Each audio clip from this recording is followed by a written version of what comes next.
Cool. Look, we are underway. So, Mayur, look, thank you so much for joining us on the MedTech Leaders podcast, where we speak to founders and leaders like yourself to where they can share a bit more about their journeys and insights for other aspiring founders and leaders that can help them along their journeys. So, like I say, thanks so much for joining. And maybe we could start a little bit about your background and journey, if you don't mind. Sure. Thank you, Junaid. Thank you for doing this. Thank you for having me over. I'm formally trained as an automobile engineer, so it's been a huge pivot away from what I studied. I mean, thermodynamics and heat were my subject of interest while I was still studying my undergrad, and now we work in medical refrigeration, which involves a little bit of thermodynamics and heat again. So that's partly why we kind of force fit ourselves. I mean, we started as an engineering design company about 10 years ago, and about 7-8 years ago we fully transitioned into medical refrigeration with a focus on last mile delivery of thermally sensitive biologicals, like specifically vaccines, but now we help in both transport and storage of blood culture, serum, sputum, organs, any biologicals that need strict temperature control. That's what we do now. Awesome, awesome. Okay, sure. So BlackRock Technology has been going for about 10 years now. Is that correct? Yeah, that's how we just celebrated our 10 years on this past month. Yeah, no, congratulations, congratulations. So maybe like if you take us then from so initially you said you started like a little bit on a different path, and then what about 3 years in you kind of moved to a different direction. How did that kind of go about? Do you mind giving a little bit more detail on how that happened? Did that happen organically, or did you have a change of mind? Like, how did it happen? Probably a little bit of both. So we start. I mean, my co-founder and I were both engineers. He's from a mechanical engineering background as well. So we like building hardware products. We like building small instruments. So we've been working with a lot of we had been working with a lot of researchers, academicians, PhD scholars who needed small instruments built for their research. Yeah. So and for the first 2.5 years, we had a fair bit of success in developing. We made a ocular pressure estimator for early detection of glaucoma. One of the PhD scholars, he wanted a way to detect ocular pressure during a sleep study. And all of these very specific narrow use cases, you don't have off the shelf instruments to measure these things, right? So they wanted services like that, but unfortunately when you build something like that, it's not scalable because you can't mass manufacture it. There's no real demand as such apart from these very narrow requirements, right? So and then we built a mosquito larvicidal cake with repurposing chicken feather dust. So chicken feather is a huge unmitigated poultry waste. About 3 billion tons of poultry waste just sits around the year, and there's no way to recycle it. There's no way to discard it in a clean way. So what we did is we utilized these discarded chicken feather dust. We made cakes out of them, impregnated them with mosquito larvicide so that they look like these donuts that can be tossed into stagnant waters. So this is specifically for like slum dwellings where you have tarpaulin sheets and water collects with tropical weather, right? So and these collected water become like a breeding ground for mosquitoes. So we made these cakes that would float and slowly release these larvicide through a course of like 2-3 weeks. And this got us a lot of national attention. We did a couple of projects in industrial automation as well. But by about 2017, we realized that building a company around multiple products is probably not very sustainable. It's not. Yeah. It's not the best way to scale a business. So we realized that maybe we should find a moat. We should find one space, build products around that we own, rather than building it as a service for other people. So that's kind of how we transition into medical refrigeration. And the vaccine cold chain problem isn't new. That's something that's been addressed by WHO, UNICEF, all of the development agencies for 20-30 years now, with successful universal immunization programs rolled out across the global south. So we realized that the last mile cold chain is a huge unsolved problem. So we kind of jumped into it with the expertise that we had built in product development. We jumped into that. We spent 5.5-6 years of rigorous R&D after that to develop the product. And with medtech specifically, I mean, the R&D is just part of the problem, right? Like then there is the regulatory pathway, the field validation, trials, early users adoption, and then kind of working with specifically B2G is not a fun or investor friendly space either. So we've had a lot of back and forth moving sideways to kind of roll the product out and get it in the field, creating the impact it was intended to build. So yeah, that's how we transitioned from a design house into a product company today. Yeah, no, I really appreciate that background. A couple of questions I'll probably pick from there. But if I maybe give you an opportunity, what would you say is the mission of your business right now? Do you have like a mission and a main vision that what you're trying to do? It would be great to hear a bit more. Yeah, so I mean, all of us at Black Frog, I mean, we're big believers in vaccines. I think personally, I'm an absolute believer in vaccines, but we're probably not too smart to make vaccines of our own. That's primarily the reason we thought maybe we can help with the way that it's carried at least. And the mission for us has been to ensure that every mother and newborn infant receives potent vaccines no matter where you live. Lot of the global south countries like Nigeria, India, we have some of the largest number of zero dose children. Zero dose children meaning children who've never received a vaccine in their life. And this is something that really struck with us. That the fact that you live in a rural and remote area implies that you don't have access to potent vaccines that are stored in appropriate temperatures. So it's become our holy calling now to ensure that regardless of where you live, you will be delivered vaccines that are strictly maintained in that temperature, so that you are receiving that immunogenicity. You are able to fight these vaccine preventable diseases. That's the mission for us, Junaid.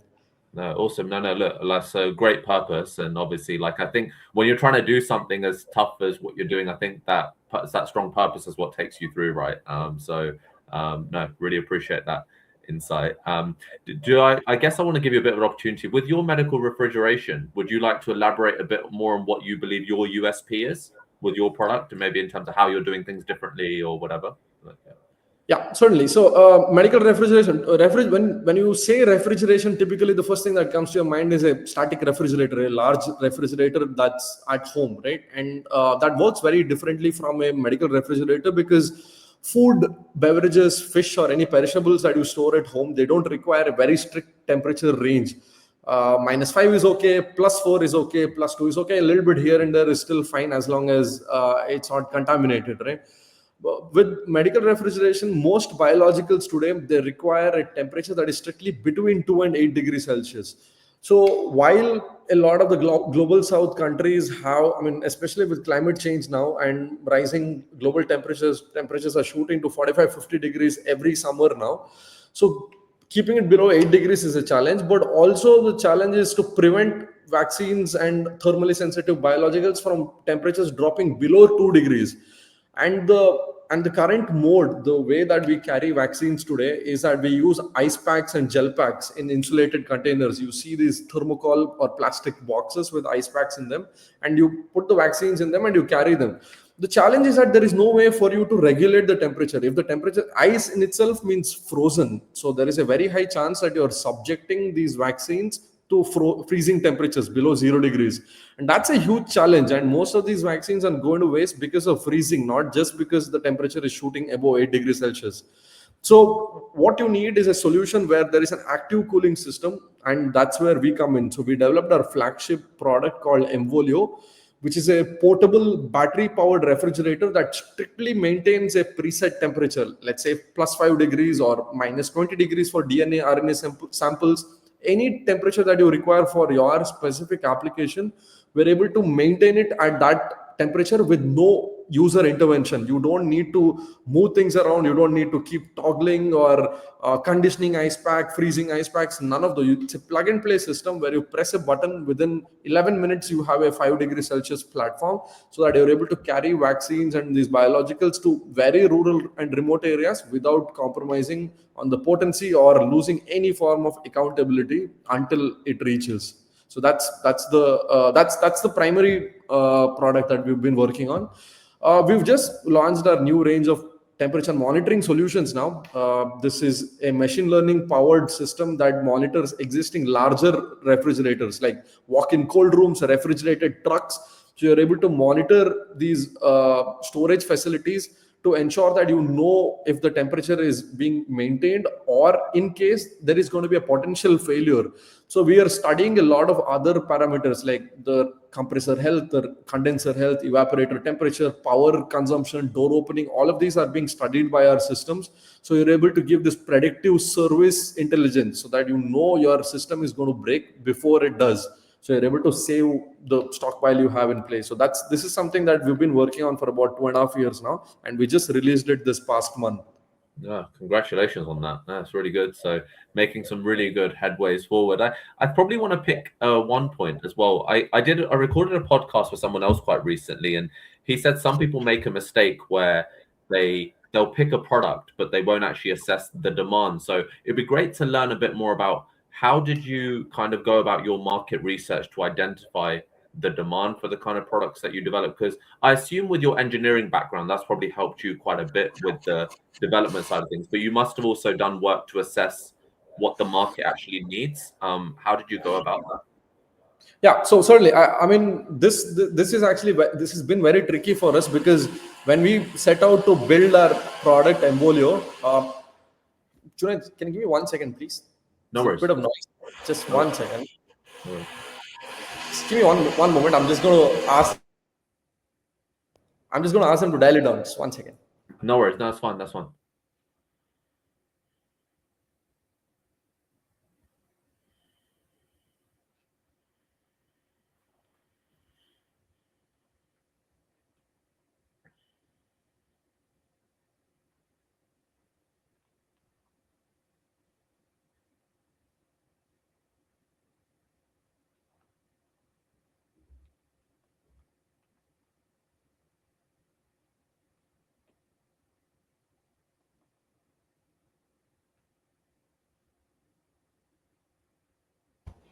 Yeah, Junaid, sorry, so sorry. There's No a bit worries. of construction going on in the background, so just No worries.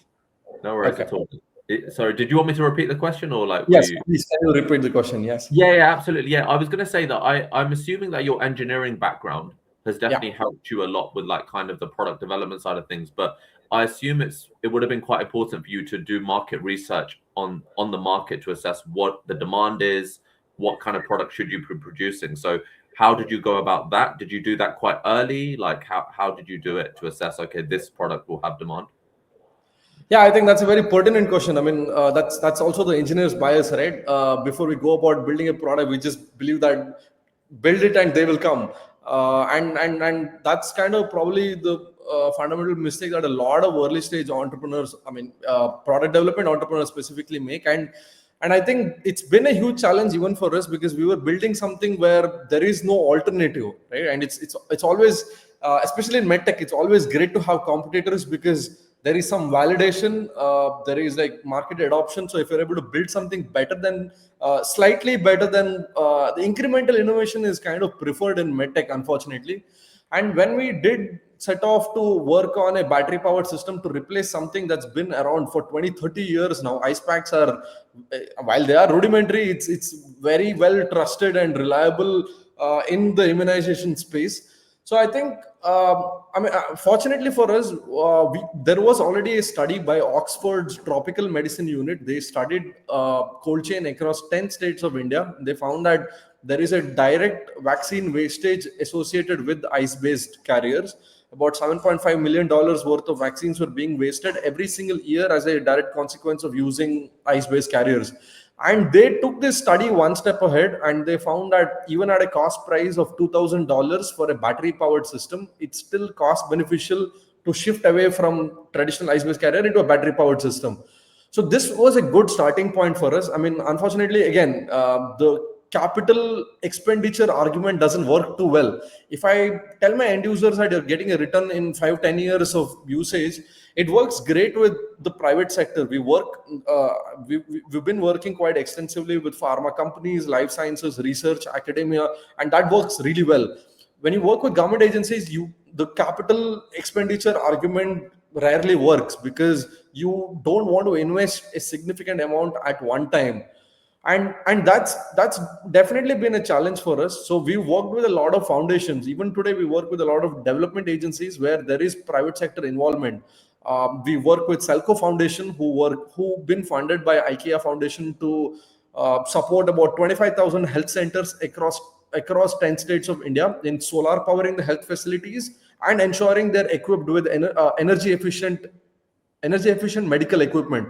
So we kind of fit into mandates like that, and that's, I think, the reason that we've been able to keep going, because the space is very slow. Especially public health moves slower than glacial speed. So I think while it is definitely a leap of faith. I mean, nobody can estimate the market. I mean, you can run your numbers, but there's really no way of telling what the adoption is going to be before the product is completely developed and rolled out. And I think another downside to this is also the gestation period of medical devices and the kind of investment that goes into compliance and regulatory authorities before it's even validated in the field. Which is why it makes sense for a large corporation to work on this.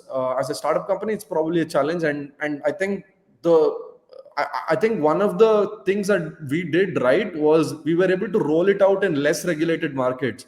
Outside of immunization, we were able to transport other pharmaceuticals like insulin, oxytocin, which were not as tightly regulated.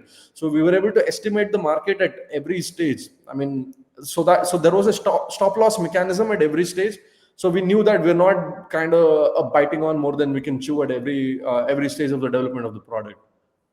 Yeah, that makes a lot of sense. I want to pick. It was interesting what you said at the start, that sometimes there can be a bias of, okay, just go about developing a product, and maybe that engineering kind of bias can kick in. But equally, I guess it's a fine balance where you maybe don't want to be doing so much research and investing so much without generating revenue. So for other kind of medtech founders and leaders, what would be your advice in terms of how much time they should be doing and investing into researching the market and then developing? Because I guess maybe you can do like version 2 of your product, then version 3 of your product. You don't need to get it perfect before you go to the market. What's your opinion on that?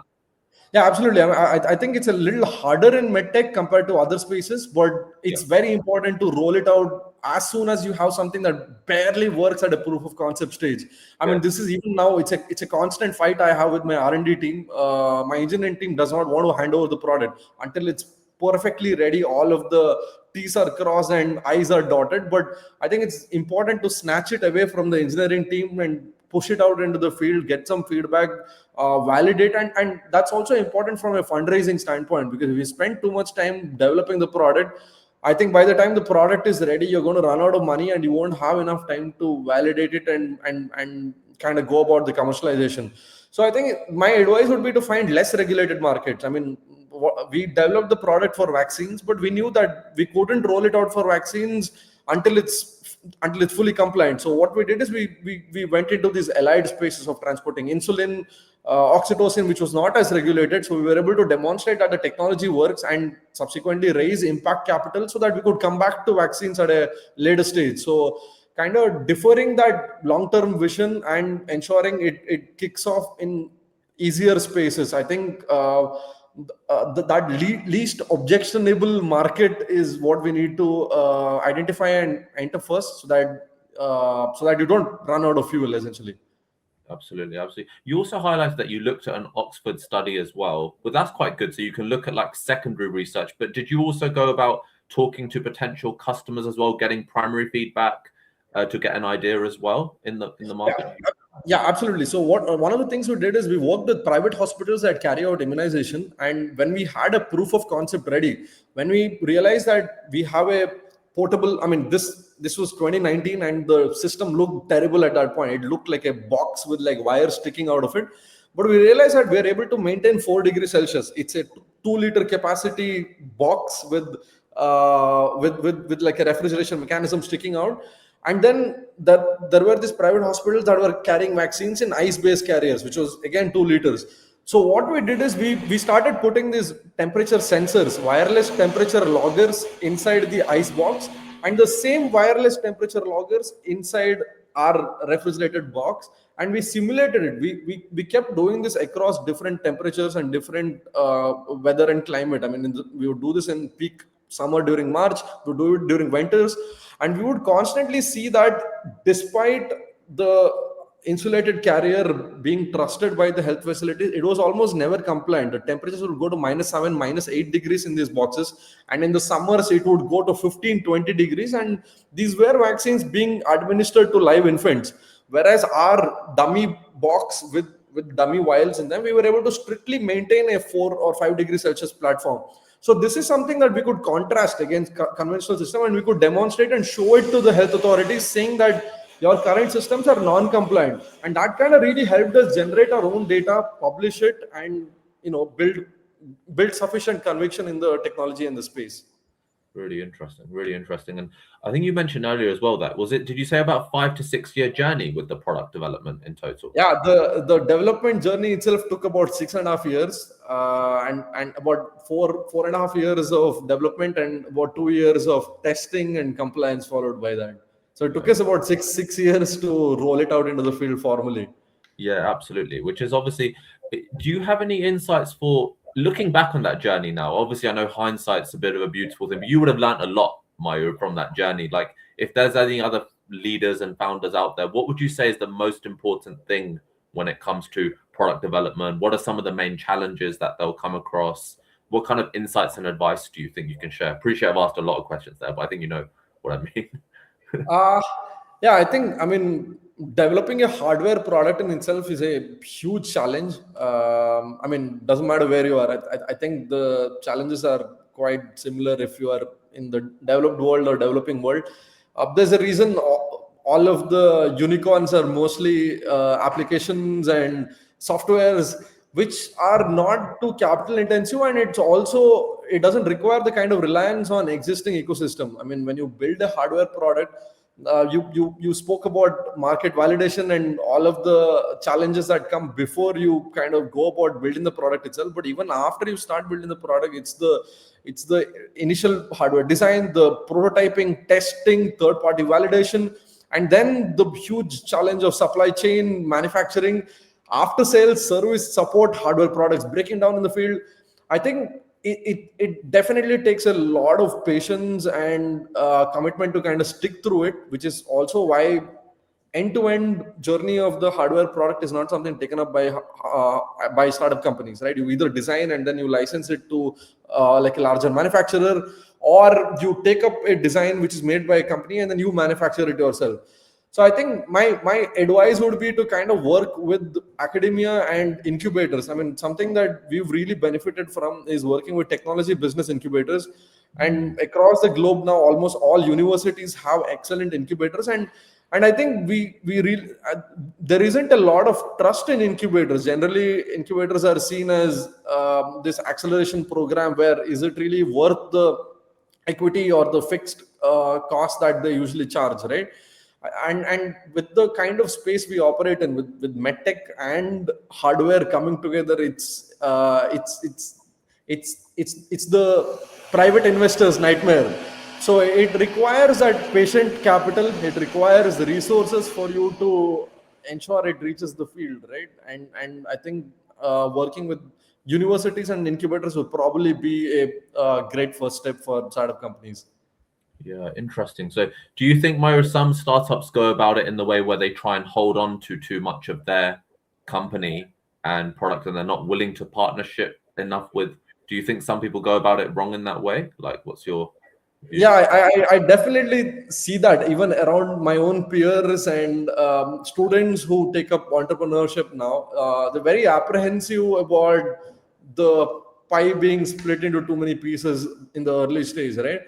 And honestly, I don't think that's warranted. I mean, you need all of the support you can get in the world for you to roll the product out, because as a first time entrepreneur or a founder, you tend to underestimate the kind of effort and resources, and it's essentially the entire ecosystem that has to come together. I mean, I truly believe that the old saying of it takes a village to raise a child, right? I think it takes an entire country to build a startup company if it's in medtech.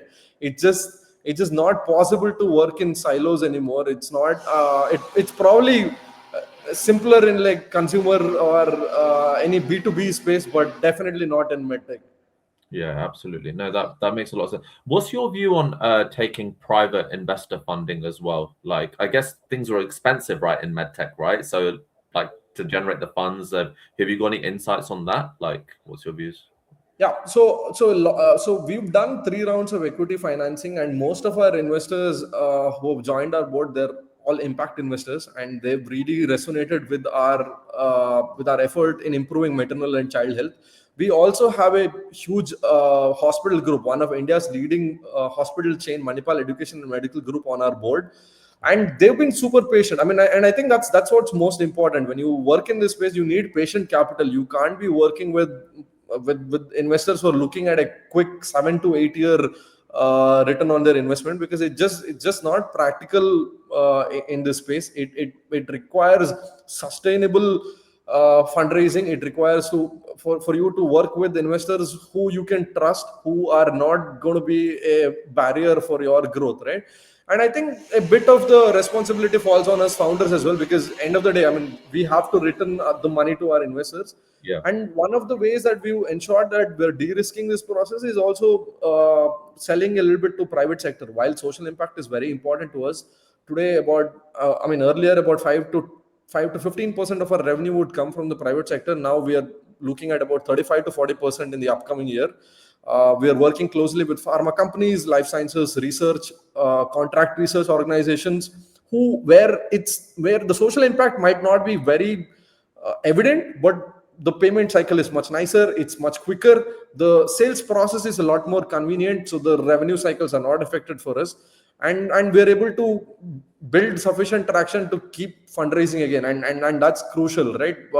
If we did get siloed, or if we get tunnel vision on creating social impact, I think then you fall into that NGO model trap, where growth stagnates, and then you're not able to fundraise, and which means you're not able to build more products, your portfolio kind of withers, you're not able to scale up your manufacturing. So yeah, I think balancing between the two is probably the dance that all medtech founders have to look out for. Yeah, yeah. I say, well, that's really good insight about like it. You've clearly been happy to, I guess, share the pie, as you said. Was that quite? I'm just trying to get into a founder's mindset. You know, when you build this baby up from scratch, was it quite difficult, like I don't know, mentally to kind of think, okay, I need to reach out to other people? Or what did you find that organically just happen? Look, logically, I definitely need this, or did you have to get in a different mindset with that? Like, because So, I mean, I think the primary focus, I mean, we loved building things. We were also very young. I think when we started, we were just right out of college, and yeah, the focus wasn't building a business as much as we want to build cool technologies, yeah, technologies that people can touch and feel and kind of have it as part of their everyday life, where it saves lives, it improves your quality of life, and that's how we started. And interestingly, even the investors, I mean, the ones who joined us, they've absolutely always had our best interest in their heart.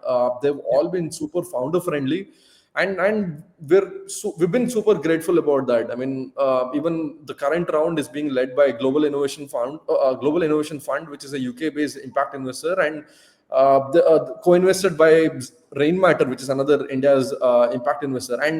And just the conversations, we realize that this is something we absolutely want to do. We want to work with you guys because they are opening more doors for us. Some of our investors are also our customers. They come to us, they buy from us and implement CSR projects, work with public health facilities. So I think it's been a great journey, and I don't think my founder and I have any regrets about kind of diluting too early, or we've not had to squabble too much over the valuation or any of those things. I think we've absolutely had the best people backing us.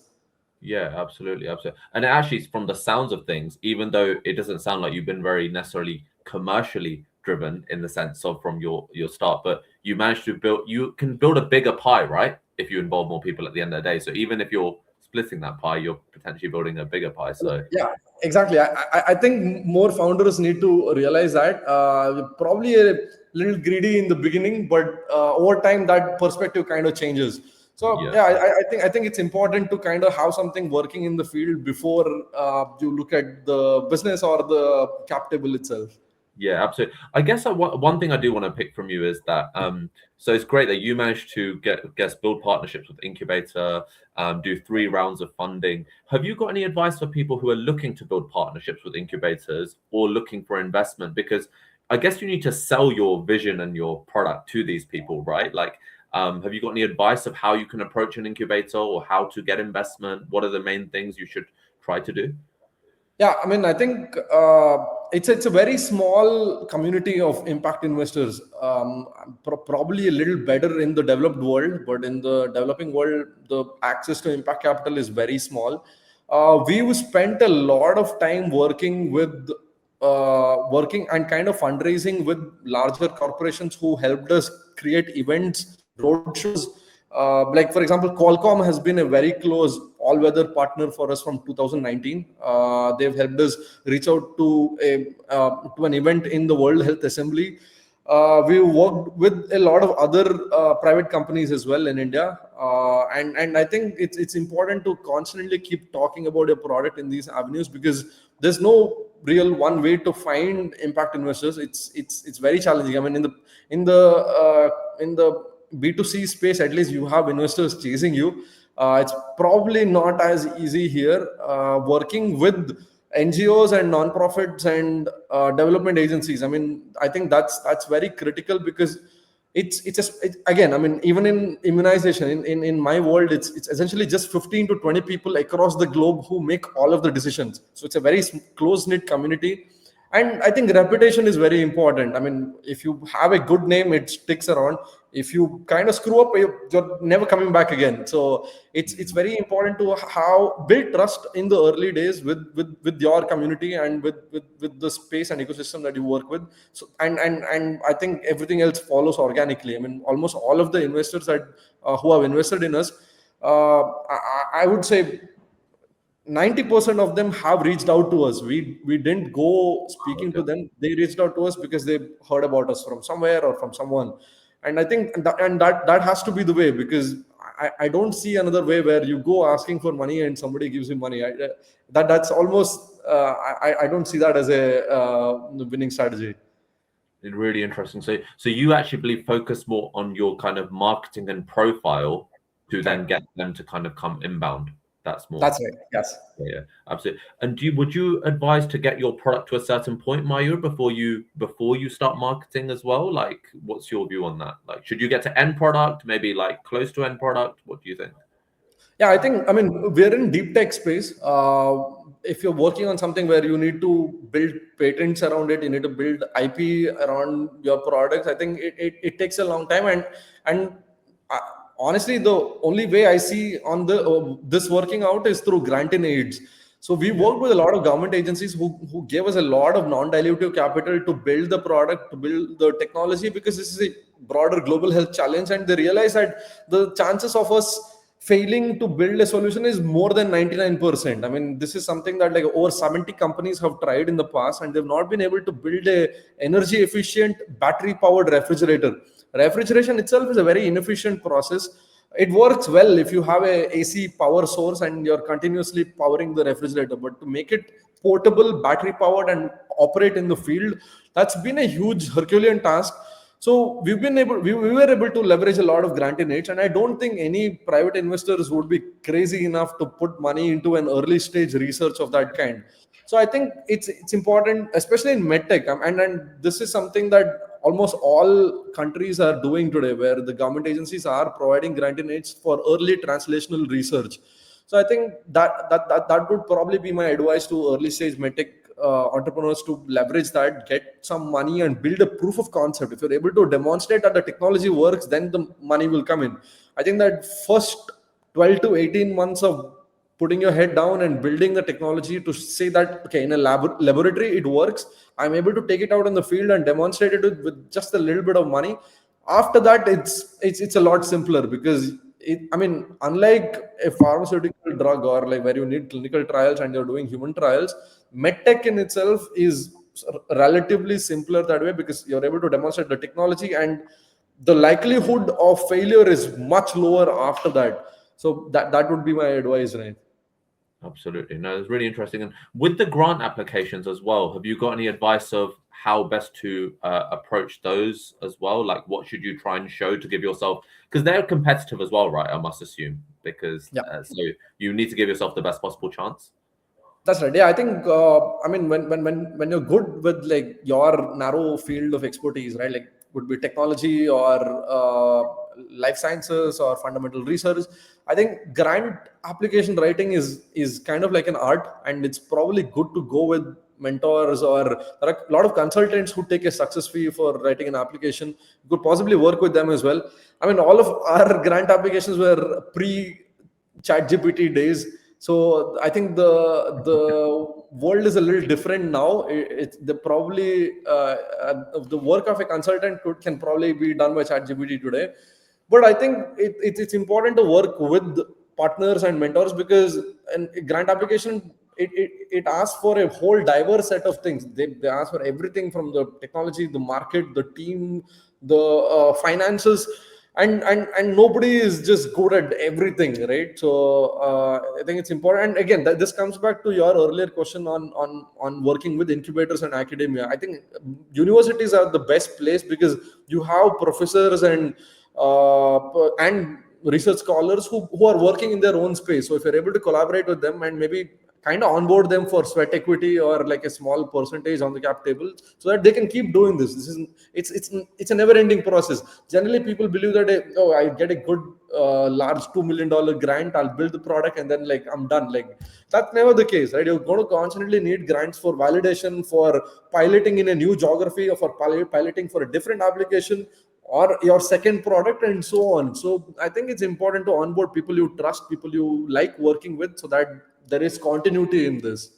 Yeah, absolutely. Partnerships are key, right? And keep focusing on that. How big is your team, Myra, if you don't mind sharing a Black Frog? Like, do you mind sharing that? Like, Yeah. So we are about 53 today. About 25 of us operate out of our production facility. We have a small 3,000 square feet medical device manufacturing facility today.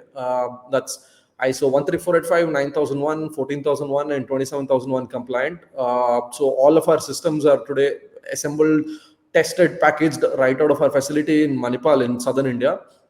And then the rest of us are in the forward operating office, which is in the same town, but here the focus is mostly sales and new R&D. So a lot of our resources today are going towards new product development. Mvolio is something that's tested, validated. We were the first ones pre-qualified by WHO in our category. So we've made quite a significant bit of headway, specifically after COVID. We've been able to work across four corners of India. Now we're able to take it to Africa as well. So I think it's kind of on autopilot mode. So the company's focus today is on building better cold chain technologies for private sector, for pharma companies, for life sciences research. That's the focus moving ahead for us. really interesting. Like, I think, like, if you look back on it, you know, like just you said, coming out of college, starting this, and now having a team of 53, you must look back on that. I think you've come really far, right? And yeah, go on. What are you gonna say? Yeah, I mean, it's been an absolute privilege to do this. I mean, the 10 years have been, it's been super painful, but yeah, I think the kind of small impact that we've been able to create with our team, yeah, we're very proud of our team. I've been very fortunate to kind of get the right, appropriate colleagues to work with. And yeah, I think we're at a good space right now to ensure that we're not just building technologies, but also we have a strong program management team. We have public health professionals working with us who do the training, monitoring, and evaluation. Ensure there is refresher training to see that the adoption doesn't fade away. And yeah, we're able to create tangible social impact. We're able to measure the number of doses of vaccines that are going to hard to reach areas that would otherwise have not been possible, and that kind of translates to lives saved as well. So that's yeah, very fulfilling. No, absolutely. And I think you're being quite humble as well, because I definitely believe that there's an art to hiring and building a good team. So it'd be great to actually learn about how did you go about that? If you can like give some insights in terms of building a good team, getting the right people, because people don't find that easy. So like how did you go about it? So I think with me, I mean, my co-founder I've known for about 25 years now. I've gone to school with him, so I know him quite closely. My new VP of operations who's joined is also my school friend. He was working for Okay. another company for about 10 years. Almost most of the people I work with, I've just known them on a personal capacity, and I'm just very persistent. I just wear them down. I've hunted and tracked them down across the country, sat with them, and just refused to give them any peace until they joined us. So I think that's more than I think skill set can kind of be trained if you're able to find an appropriate person with the right mental stability and an adequate level of intelligence. I think everything else can be filled in, and that's kind of been my principle. I mean, if I'm able to find somebody that I can trust and I know that like this person will pull through no matter what, I would just like do everything in my power to just beg, plead, and pull them into our team and just kind of given them the keys to things. I mean, and after that, it just yeah, just sitting back and trusting them to do their best. Tell you what, that's really interesting in medtech. You normally expect an answer on like needing this kind of technical competence or working for this company. You've actually gone straight to mindset. So you Yeah, actually believe that that side is, are you saying, even more important than the yeah, skills which can be absolutely. learned? Yeah, absolutely. I honestly think it doesn't matter if it's medtech, if I'm making a new type of cookie, a biscuit, or a space shuttle. I think it's the first and most important thing is, do you really trust this person to do a good job at whatever they're doing, and then give them the space to learn their space and get good or get become the best at it, right? Because I mean, as a startup company, it's impossible. You cannot hire PhDs or scientists in your space who've got 10, 15 years of experience just because they're the best in their field. It's you can't afford to pay them, or they're most likely not going to be willing to take that risk with you, right? So I think my personal approach has been to work the other way around, to get the right inexperienced person and build the experience with them. I joined I started Black Frog out of college as well. I was super inexperienced. I had zero work experience. Somebody else trusted me with doing this. Somebody else gave me their hard-earned money to build this, right? So I think it's important that I extend that same faith to my colleagues as well. Can we just go in a little bit more detail? Because I guess to this point, it's easy. If someone has a big track record, like you say, they're probably not going to want to come to a startup. But Correct. how do you assess they're the right person, though? Because you're now not looking at skills. So what do you look in their mentality? So you mentioned trust. If you feel you can trust them, is that more like a gut feel kind of thing of when you speak to them? Is there anything else you're looking for as well in them as a person? Yeah, so I think in my case, it's mostly people that I've known for a long enough time, rather than it's not somebody I met at a networking dinner or over a coffee sometime. It's just people that I've known for about at least 5 to 10 years, not on a professional capacity. On a personal level, if I've known somebody for 5 to 10 years, I know that this person is resilient. She's not going to crack under pressure. She's reliable where if I step away or if things fall apart and like let's say like I have to leave Black Frog or I'm no longer part of it, am I going to be able to trust this person to take the wheels of this? It is 53 members. It's a significant part of my life's effort now.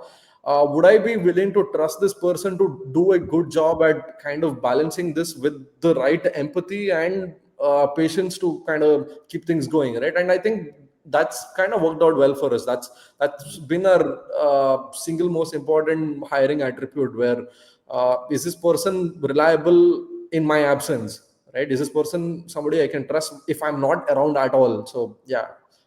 Yeah, yeah. That's really interesting, Mario. And one thing I also want to pick up as well, how have you found the part of like trying to go about selling the product in the market, commercializing it? Because assuming that like your engineering background, like not necessarily a sales kind of background, how do you do it? Did you look at hiring people in with that skill set, or did you just learn it on the job? Yeah.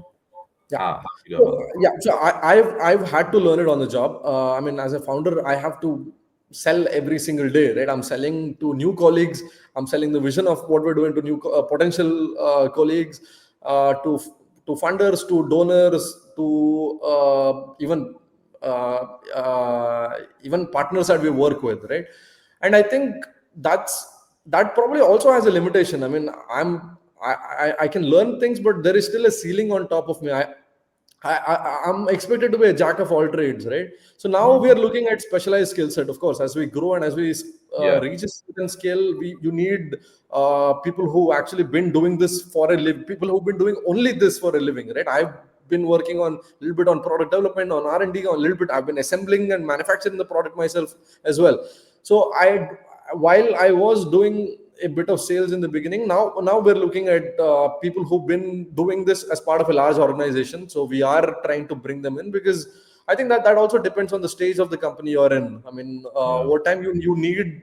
There's a reason people do their MBA and work with MNCs, right? You're narrowing your area of expertise, which is very important. So yeah, I think that's the phase we're in. We've just got our new VP of sales, and she comes from a private sector background. She's studied in India's top business school. She's worked with some of the leading medical refrigeration companies in India.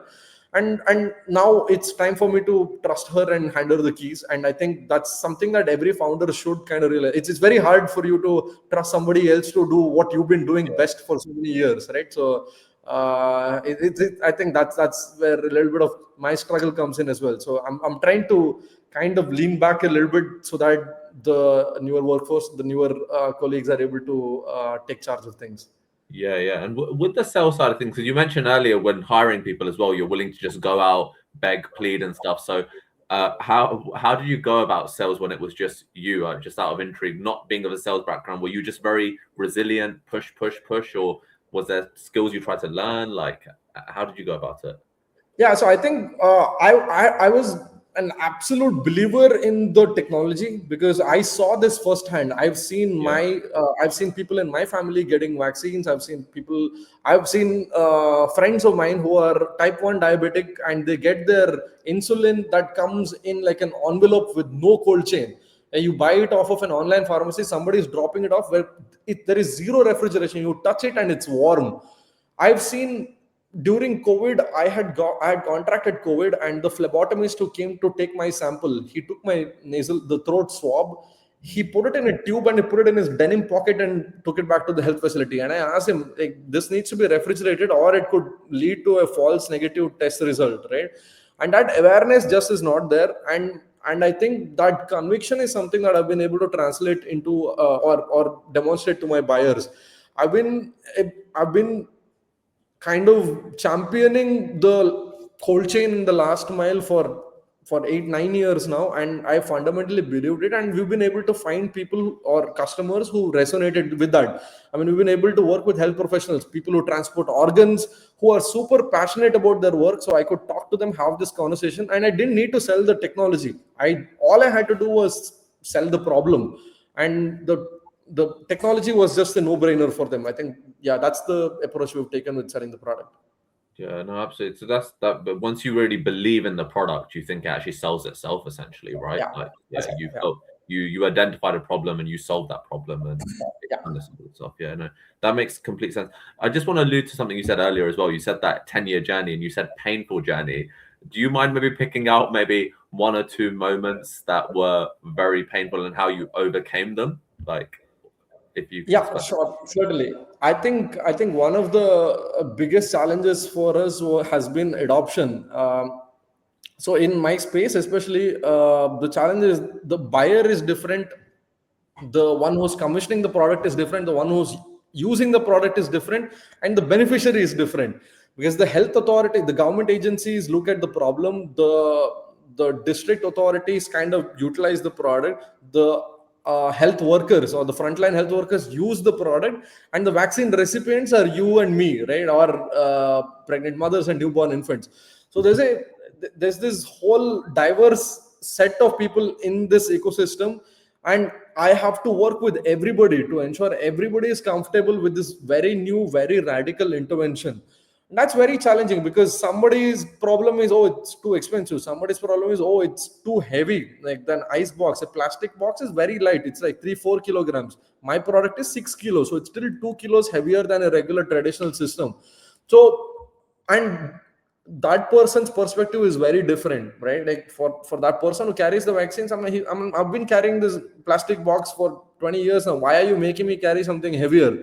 So this has been a huge challenge where I have to work with every single stakeholder and kind of assuage every one of their concerns.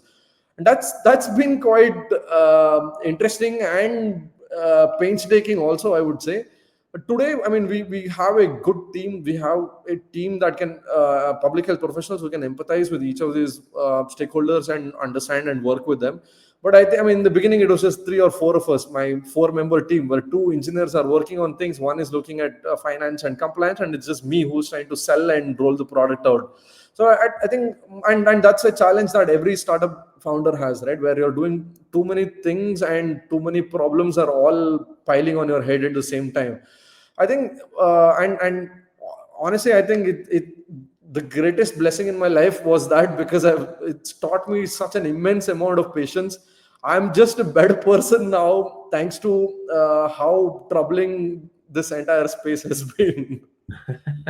Really interesting, really interesting. Look, I've taken a lot of your time and you've shared a lot of insights, but it's a very broad question I want to leave you with. Anyone kind of entering or in medtech right now, and I think you're very qualified for this question, like I say, like to come out of college, not, I presume, not a lot of work experience, and to build what you've built, I think is inspiring for other people who think it's maybe too hard a journey to go on. So what would you say to people who are trying to go on a similar journey, or already kind of on the journey but not quite where you're at? What kind of insights and advice do you think you could maybe share, would you say?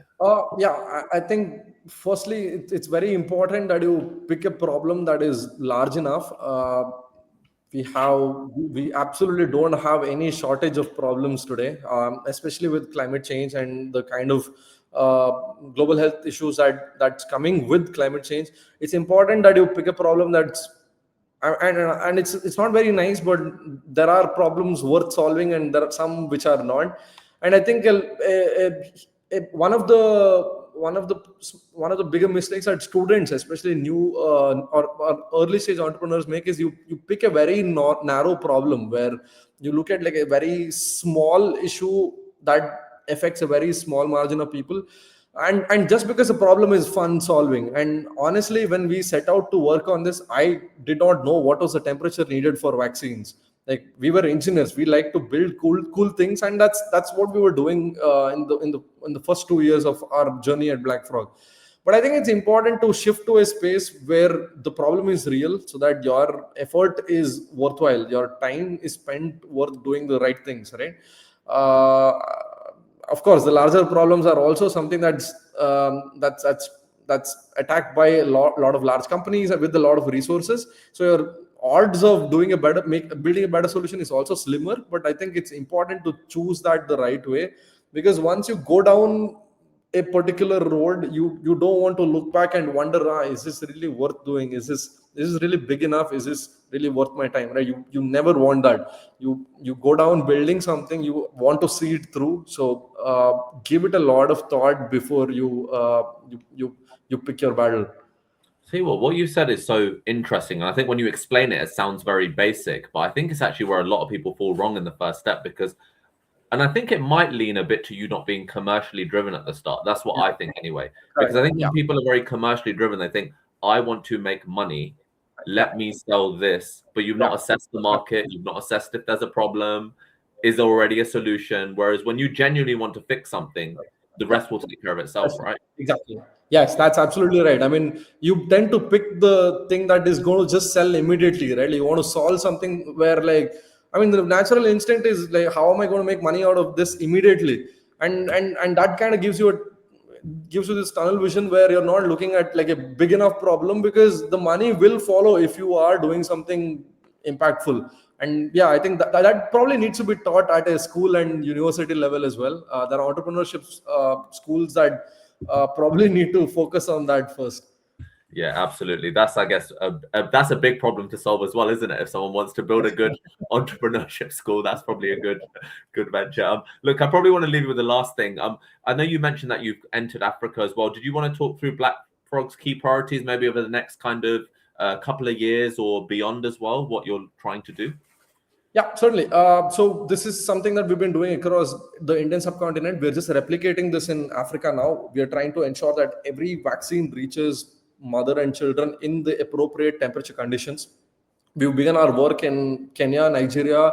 We are starting in Tanzania and Fiji this year. This is something that want to replicate across the global south. We've started a new range of machine learning powered monitoring solutions as well. These are retrofittable temperature monitoring solutions that can be plugged onto existing medical refrigerators, where we study all of the refrigerator parameters, not just temperature and door openings, but we're able to predict if a refrigerator is going to break down. So you're able to save your vital contents that you're storing. This is something that we want to take to the global south. I mean, the pharmaceutical industry and the private sector has been doing this for a while. The public health space kind of generally follows suit, and that's the focus area for us, to ensure the entirety of the vaccine supply chain remains resilient regardless of calamities or climate change or any human error, any problems that health facilities face, power issues, power outages. We want to ensure that health services remain health services continue regardless of any of these disruptions. That's the focus for us moving ahead. Mayur, I've taken a lot of your time.